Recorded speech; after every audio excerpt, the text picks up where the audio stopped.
Good morning, Soapbox Nation. Hey, I'm your host, Matt Morgan, and thank you for joining me for episode 78 of Soapbox Daily. Hey, guess what? It is that midpoint of the week again, folks. Just so you know, it is hump day. It is the midway point. We are halfway through the week and halfway closer to the weekends. Today, on episode 78, we're going to talk about something, well, it's kind of near and dear to my heart, an area that I've been in for well over 20 years. And I know what I'm talking about. And yeah, I could say I'm licensed and certified in this particular area. And this is coming from the area of technical support. So today we are discussing, and our topic today is things to consider before calling technical support. Yes, this is things to consider before calling technical support, because some people just don't get it. And hey, as always, and it's a heyday, I guess, it is, how is your integrity today? How has your integrity been this week? Have you been in the positive change that the world needs? Only you will know, but there's always tomorrow to make a better change. And also, please check out getoffmysoapbox.com for more information on all our shows. Please check out the FAQ section. It'll answer a lot of questions. Also, over on Twitter at @MadSoapbox. Drop us a line, send us some comments, post some tweets. We'd love to hear from you. We always get back to you. All the emails we get, all the DMs we get, we always reply to you and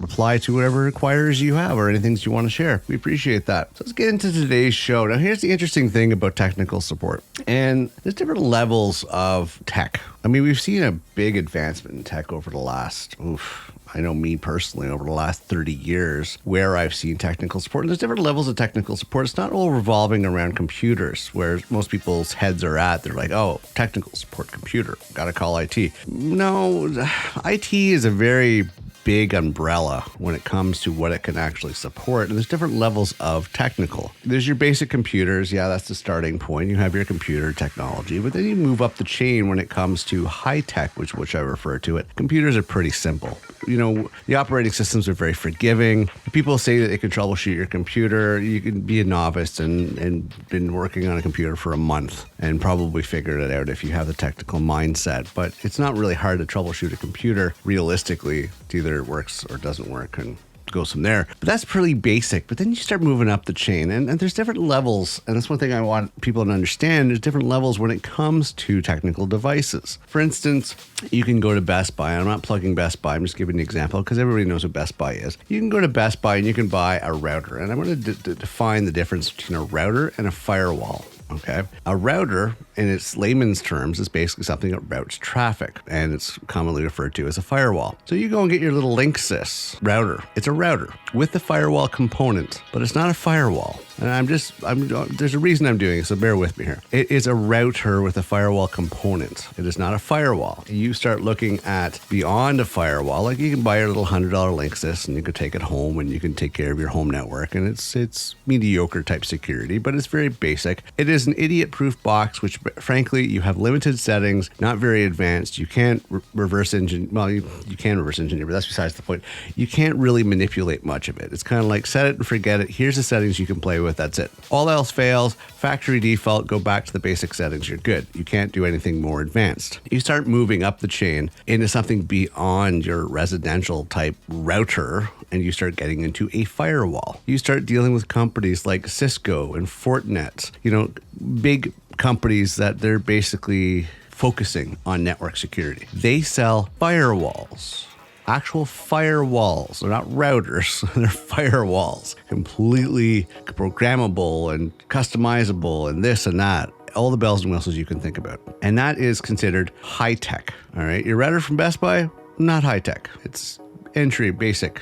Boom. So this goes in relation to a lot of different things. When people start venturing out of that Best Buy little residential $100 unit and start venturing into other areas, you got to understand there's a whole different level of things that are involved. It's not just a simple matter of do what you've always done. You have to start thinking more technical. Everything is documented. There's a process. So what I find really annoying, because I still work in the support field, is when people buy entry-level units on the high-tech level and and start complaining it's not working and start bitching about this and complaining about that. And they're just all over the place about it because it's way more advanced than they should be playing with. But they're, why doesn't it work? Why doesn't it work? Well, first of all, why is it always the entry-level people that start playing around in high-tech fields are doing the most complaining and want the most support? They buy an entry-level unit and they act like they're spending $20,000 a year on support. No, we're looking at what you're calling in about. We look up at the support cases that you're opening up with us, and we don't care that much that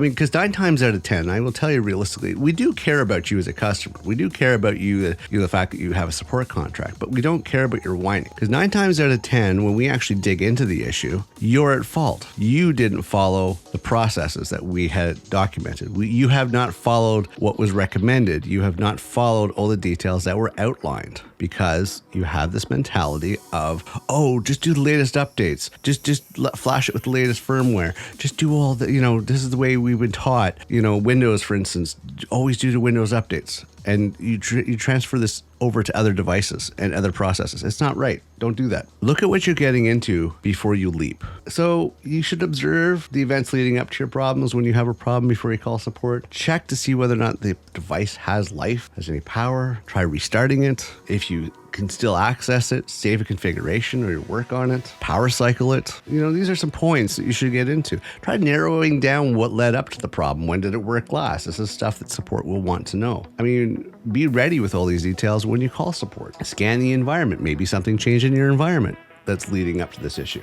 Maybe do some research. Maybe you'll find before calling support that there's an easy fix for it if you just Google it. And question, question everything to try to unsolve the mystery rather than wasting time dealing with support on it. But don't get me wrong, chances are support's seen this a billion times. But I'll tell you personally, when I've dug into support cases, especially for these entry-level units that are usually touched by novice and supported by novice, it's usually user error, user fault. It has nothing to do with the devices. Then when you get to the higher levels, the more expensive units with the more expensive support contracts, they actually have people that are professionals that actually take care of these devices. And if they're calling into support, they've already done their due diligence and they're basically stuck. So don't be the person that buys the entry level unit, call support like they spend $1 million a year on support, and then complain when we end up finding out 9 times out of 10 it's user error and you just wasted 3 hours of your life and support for no reason. And for whatever you do, don't whine about, oh, I'm going to return it and get something that works. This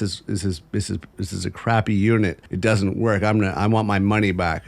You know what? Support don't care. We don't care about your whining. We care about you as a customer, but we don't care about your whining. Take that over to sales. Take that over to another department. We're just here to do support, technical support. We don't care about your whining. You want to bitch and complain, there's other departments for that. We're here to get to the bottom of the problem and solve it. And also keep in mind what kind of unit you're buying, how much money you're spending. You kind of fit on the priority list on that regards with most companies. Don't kid yourself. You buy an entry-level unit, you're going to get entry-level service. But don't start thinking you're king of the hill or queen of the hill because, oh my heavens, you bought a product. Less whining usually comes to the more expensive units. All right, I'm going to wrap this up. This is going to be a long one because I'm a little passionate about this one. Do your homework before you call support and don't whine to support. They're there to help you. And any support person that's worth their weight in gold will bend over backwards and find you answers and work with support. Don't work against support. If you cooperate with support, you will get better support and you'll probably get extra support. But if you complain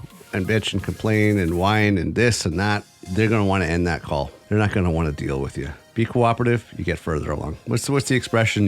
You catch more flies with honey versus salt or vinegar or whatever. I don't know. Either way, just be nice, get you a lot further. All right, so that's it for today. I'm going to wrap this up. I think we're probably going to hit close to 10 minutes on this particular episode, but just be nice to support, do some work, and be smart about it. That's all I'm saying. I'm your host, Matt Morgan. Thank you for tuning in today. Please check out getoffmysoapbox.com. And hey, you know what? It is Wednesday, so this evening we do have Get Off My Soapbox podcast. Yes, our long format show of Get Off My Soapbox this evening, Wednesday evening. Be there, be square. tune in, check it out, get at least a half hour minimum out of us, if not longer, depending. And of course, going into next season of Soapbox, Get Off My Soapbox, we're looking to get some guests. So that's what we're working towards. So that's going to be next season. That'll be coming into 2023. All right, I'm going to wrap it up for today. Have a happy hump day. Have a great day moving forward, and I will see you next episode.